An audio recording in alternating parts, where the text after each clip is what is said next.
spiritual food for thought.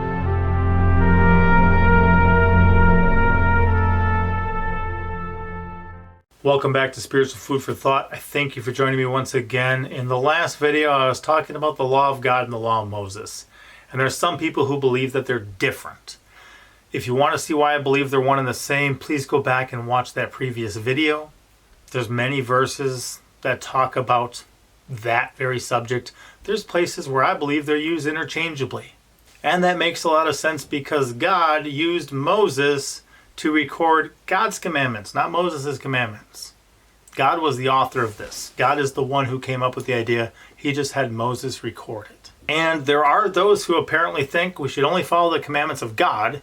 And they claim, not me, that the commandments of God are the 10 commandments recorded in stone that God actually wrote himself.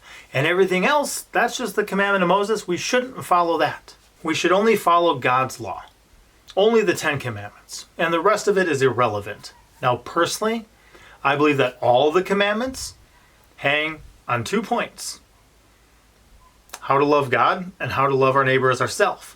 And even outside the 10 commandments, I think that there's commandments that fall into those categories. It's all about how we love God or how we love our neighbor as ourselves. And my goal in this video is going to be to show you why I don't think it's a reasonable stance and why I think that people who would say that are double-minded men who are unstable in all their ways. The easiest thing to go to is the 10 Commandments. Because a lot of people say we're not under the law of Moses, we're under God's law. And if they're going to conclude that that's the 10 Commandments, the problem with that is the Sabbath. That's the problem. Because God said this is his Sabbath. He says they should work 6 days and rest the 7th day. And then people scratch their heads and they go, well, how can we even know when the 7th day is? But if you ask them, oh, why do you meet on the first day of the week? And they go, oh, well, we meet on the first day of the week because Jesus rose from the grave on the first day of the week. And I go, that is amazing that you can know when the first day of the week is, but you can't count to 6 and find out when the 7th day of the week is from there. If they're dead set 100% convinced that they know when the first day of the week is, then they can absolutely find out when the 7th day of the week is. And if they've replaced one, that's going to be sad because we're not supposed to add or take away. I read this one in the last video, but I'm going to read this verse here again now because I think it's highly applicable. This is Deuteronomy chapter 4, verse 2. Ye shall not add unto the word which I command you. This is Moses speaking. You shall not add to the word which I command you, neither shall you diminish aught from it, that ye may keep the commandments of the Lord your God, which I command you. See, that's one of those verses where you can see that Moses was the one who commanded them to obey the law of God. But it was the law of God. It was his commandments. And we shouldn't be adding or taking away. So if you're going to say we should obey God's law is the 10 commandments, then actually obey God's law. And if you're not thinking that the Sabbath is important, you just don't want to murder, don't want to steal, don't want to lie, don't want to commit adultery, don't want to have idols, don't want to blaspheme, want to keep God first in your life, we shouldn't love God with 75%. The first 4 are how we love God. We should also love him in our lifestyle as it pertains to keeping his holy day separate, which he separated and sanctified and deemed holy at creation. And you can see something as simple as Exodus 16. It talks about the Sabbath before the Sabbath was given at Mount Sinai. So don't think that it started at Mount Sinai. The other problem is for those who say we should not keep the law of Moses. Keep the law of God, don't keep the law of Moses. You would have to understand what the law of Moses is. If everything outside the 10 Commandments that God didn't actually write on the stone, which was given by the mouth of Moses, is the law of Moses and we're not supposed to keep it, you've got some huge problems. I'll start off simply and gently. So we're going to go to Leviticus chapter 19, and man, I think this is just such an important, incredible verse. I think this is such an important, incredible chapter. And I think it's interesting too because the second verse says, speak unto all the congregation of the children of Israel and say unto them, ye shall be holy, for the Lord your God is holy. Okay, this is what we also see at the end of Leviticus 11, but this is what I think Peter was appealing to in 1 Peter chapter 1, starting at verse 15, when he says, But as he which hath called you is holy, so be ye holy in all matter of conversation. Conversation being the Old English version of like lifestyle or conduct. It's not just speaking here. But he makes a point here. All holiness is not imputed. So just because Jesus died for your sins does not mean that you have this type of holiness, because this is the type of holiness that you can accomplish.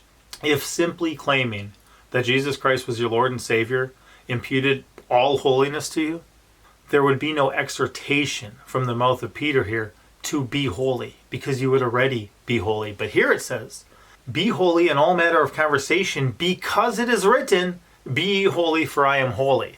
Now my conclusion is he makes an appeal saying you guys should live a holy life. It's written on how to do this.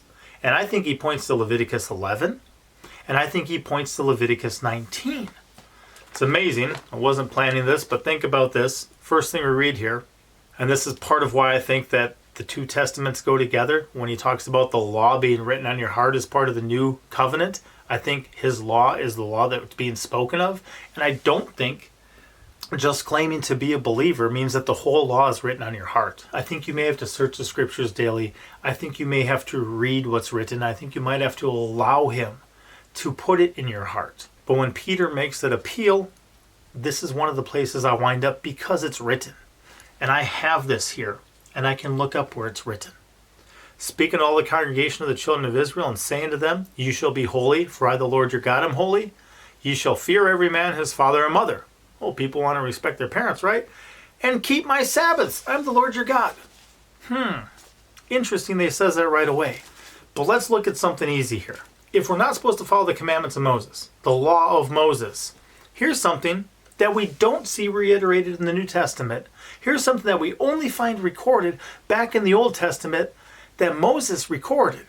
It says here in Leviticus 19:14, thou shalt not curse the deaf, nor put a stumbling block before the blind, but thou shalt fear thy God.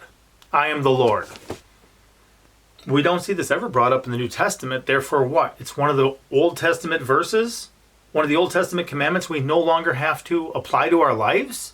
Is this the law of Moses you're fighting against? Because if we're not under the law of Moses, and the law of Moses is everything that's not the Ten Commandments, then you should curse the deaf and put stumbling blocks in front of the blind. That's the law of Moses we're fighting against, right? See, here's the thing. Now you're going to pick and choose those people. Now they're going to say, oh, no, not that. Well, make up your mind. Don't add or take away from his laws. There's some things that only pertain to a priesthood and only pertain to a temple. And when those are not in effect, Hebrews talks about we have a new high priest. Okay? There is no temple right now. Do you think that if God actually needed a temple, any man could have ever destroyed it? No, it would still be there. But there was a change. But the change was not in commandments like this. There's so much that you can do. You don't have to eat pig. Okay? Leviticus 11 is the other place that says, be holy as I'm holy. I think that when Peter said that's written, I think that's something we should do. If you don't believe me, that's fine, but I would highly recommend you go check out Isaiah 66, and you see how the Lord behaves when he comes back.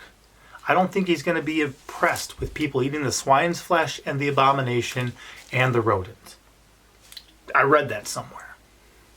Isaiah 66, like I said, if you want to check it out. And I won't do many of these, okay?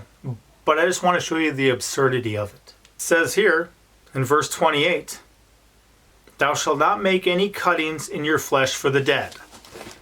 So again, this is not one of the Ten Commandments. This also came by the pen of Moses. Is this the law of Moses? Don't make cuttings in your flesh for the dead. Do any of you know any dead people? If we're not supposed to obey the law of Moses, and if Moses says, don't make any cuttings in your flesh for the dead, then all of you who are not under the law of Moses should be making cuttings in your flesh for the dead, because otherwise you're obeying it. You're obeying it. Because it says not to make cuttings in your flesh for the dead. It's so simple if you actually think through these things. Problem is, some pastor says something somewhere, people think it sounds good, so they regurgitate it. I think there's lukewarm people who aren't completely sold out for Jesus Christ that he's going to regurgitate them one day. My God's a consuming fire. His ways are holy, righteous, pure, and just, and therefore are good. And there's a lawful way. Why do I want to obey God? Because He made me. Why do I want to obey God? Because He provided the salvation I desperately needed that I couldn't provide for myself. If you love Him, you keep His commandments. This is the love of God, that we keep His commandments. And His commandments are not grievous. Do you think it's some grievous thing not to make a cut in your flesh for the dead, not to curse the deaf, not to put a stumbling block in front of the blind? It's an interesting thing here too. Let's read why. You shall not make any cuttings in your flesh for the dead, nor print any marks on you. I am the Lord. Because of who He is, we shouldn't do those things. Next verse says, do not prostitute thy daughter to cause her to be a whore. Okay, we could go on. He covers so many bases with things that like this. Don't prostitute your daughter to cause her to be a whore. It's tragic he has to say it. It's tragic that people don't obey it, because there's still people these days who don't obey that. And that absolutely breaks my heart. But that's just my heart.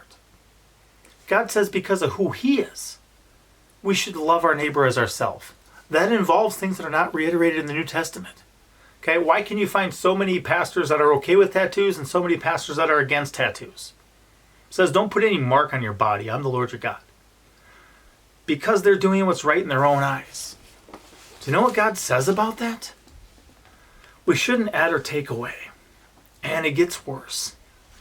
They once found a man gathering sticks on the Sabbath day. This was considered work in the eyes of God.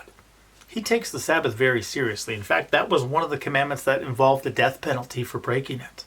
And I wish people would stop profaning it these days, or stop pretending it doesn't matter because Jesus rose on the first day of the week. No, it matters. It's one of the 10 commandments. And it's one He puts a huge emphasis on. I got an entire playlist on the Sabbath. I would recommend checking it out if you're at all interested. But here, after that, Numbers chapter 15, starting in verse 37. It says this, and the Lord spake unto Moses, saying, speak unto the children of Israel, and bid them that they make them fringes in the borders of their garments throughout their generations. So this is something for always and forever. Okay, when the woman that had the issue of blood reached out and grabbed the hem, that's crespidon in Greek. It's zitzit in Hebrew. It's this. She reached out and grabbed the physical representation of his obedience, and her physical ailment was made clean. And spiritually, that's what we do. We have a spiritual affliction. We sinned. And we can reach out and grab onto Yeshua's actual obedience and be made right before God because of that. That's what that whole picture was.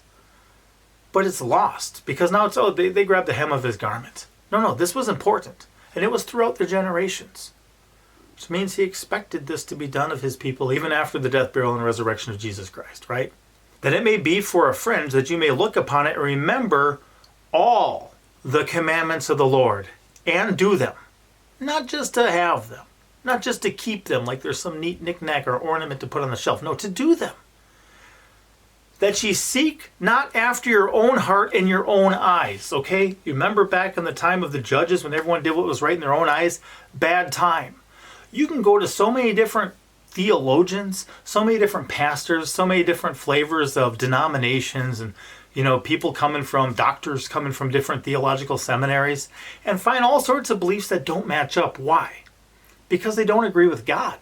They're doing what's right in their own eyes, and to them, that doesn't seem like a big deal. Well, God says, I'm the Lord your God. He says, don't add or take away from my commandments. It's so easy. Which is why, in 1 John, right, we read, His commandments are not grievous. Not a hard thing to have fringes on the borders of your garments. But He says here, right, remember all the commandments of the Lord and do them, that ye seek not after your own heart and after your own eyes, after which ye used to go a whoring, that you may remember and do all my commandments. All my commandments, God says. And be holy unto your God. So He basically says when you pick and choose which commandments to follow, God calls you a whore. You used to go a whoring after that which seemed right in your own mind and in your own eyes. That was a problem. God says, hey, have a physical reminder on you that you should obey all my commandments. He was sick of people perishing. He didn't want people to die. He wanted them to love him and obey him. Deuteronomy 29:29. This is a Bible verse we've been memorizing here lately, me and my family. The secret things belong unto the Lord our God. There's a lot of things we'll never figure out, we'll never know, right? They're the secret things. But those things which are revealed, a lot of revelation here before the book of Revelation, belong to us and our children forever, that we may do all the words of this law. These are revealed. You can pretend like it's not there, but you know it is. You know it is. So I hope you can see how those who claim it's only the Ten Commandments don't often live very consistently. Like even like Seventh-day Adventists, they'll think the Sabbath's important, but then they won't eat pork. Well, now that's obeying the law of Moses. See how that doesn't work? You can't just have the Ten Commandments. If you claim to have the Ten Commandments, at least do the Ten Commandments. Don't do 9/10 of the law, which is what a lot of the modern church at best does. But then also, to claim that we are not under the law of Moses and everything else in the law of Moses, people obey that all the time. If they're not cursing deaf people, and not putting stumbling blocks in front of the blind, and not making cuttings in their flesh for the dead, then they're obeying the law of Moses. So which is it? I think we obey all his laws that apply to us, and I think that his laws were given through Moses. Hope that helps. Be blessed. Thank you for watching. Don't forget to like, comment, and subscribe.